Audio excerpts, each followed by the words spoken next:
موږ سره مدد وکړئ موږ بند یو دلته د کاکا لشا ناڅاپه نور خلک راښکاره شول. تاسو د موږ میلمانه یې او همیشه به اوس دلته پاتې کیږئ. څوک هلته شپه تېره کړي بیا هېڅکله نه راځي. هغه د روحونو کلی دی. د اوبو لوښي خالي وو. هغه ورو ورو له کوټې بهر ووته چې څوک راویښ نه کړي. په برنډه کې یو زوړ کوهی و. صابر اوبو رسۍ راښکلو ته ورنږدې شو. له اوبه یې نه وې رایستې چې د کوهي نه یو اواز رالی. موږ سره مدد وکړئ موږ بند یو دلته.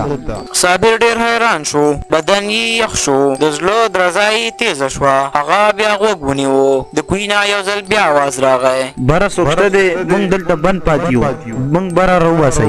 صابر د ویرې نه شاته روان شو. خو له شا نه یو اواز راغی. څه وشو زویه تنده دې دا اوبه دې په کار دي. صابر شاته وکتل نو بابا ولاړ و. هو کاکا تنده مې وه اوبو لپاره راغلی وم. ډېر دې خو وکل بچیه د دې کوهي اوبه ډېرې خوږې دي. دا چې څوک وڅکي دا ځای بیا هغه نه پرېږدي. صابر حیرانه شو. کاکا د نه پرېږدي نه څه مطلب دی؟ بچیه هغه ځکه چې دا اوبه د دې ځای خلکو ژوند جوړوي. څوک چې دا وڅکي د همدې کور برخه ګرځي. د صابر ساه بنده شوه.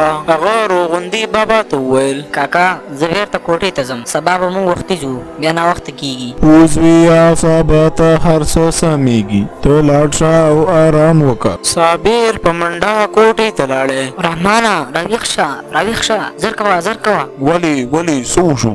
ځای سم نه دی. ما هلته په کوهي کې د خلکو چیغې واورېدلې او کاکا هم بل شانت خبرې کولې. رحمان هم ورخطا شو. موږ ته پکار دی چې همدا اوس د دې ځای څخه وتښتو. هغې دواړو خپل سامان راټول کړ او د کوټې نه بهر وتل او د خرګاډي طرف ته روان شول. د باران نه بعد هوا ډېره لمده وه خو شپه لا اوس هم تیاره وه. ای بچو تاسو چېرته روان یاست؟ شپه لا پاتې ده. دا ځنګل د خطرو نه ډک دی. سهار چې شوی و نو بیا به تللی وئ. کاکا موږ ته یو مهم کار راپېښ شوی و خو موږ نه هېر وو. کور ته تلل زموږ ډېر ضروري دي. موږ ته پکار دی چې موږ لاړ شو. نه زویه تاسو به اوس هم دلته پاتې کېږئ. له دې ځایه څخه د تللو کوښښ مه کوئ. د کاکا لشا ناڅاپه نور خلک راښکاره شول. ښځې ماشومان زاړه ټول پکې وو خو دوی مخونه ویرونکي وو. تاسو د موږ میلمانه یې او همیشه به اوس دلته پاتې کیږئ. رحمان او صابر په دې سره ډېر حیرانه شول او ډېر ویرېدل. مننه خو موږ ته پکار دی چې موږ لاړ شو. دا دی اوس سهار کېدونکی دی. نه بچیا اوس هېڅکله سهار کېدونکی نه دی. د ویرې له وجې نه صابر او رحمان خرګاډي ته وختل او په تیزۍ سره روان شو. خو له شا له خوا نه د روحونو آوازونه راتلل.